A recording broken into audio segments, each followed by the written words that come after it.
55 litre मिश्रणात दूध व पाणी यांचे गुणोत्तर 8:3 आहे.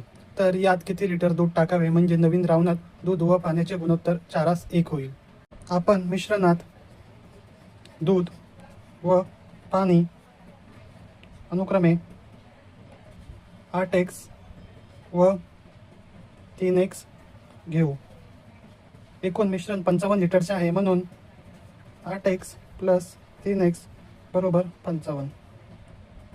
11x बरोबर 55.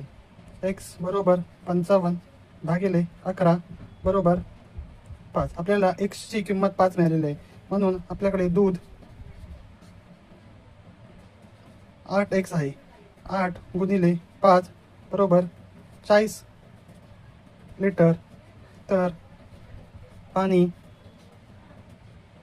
बरोबर 3x बरोबर 3 गुणिले 5 बरोबर 15 लिटर असेल. प्रश्नामध्ये विचारल्याप्रमाणे आपल्याला दुधामध्ये म्हणजे 40 लिटरमध्ये आपण y लिटर दूध ॲड केल्यास आणि पाणी 15 लिटर घेतल्यास दूध व पाण्याचे गुणोत्तर 4:1 येते.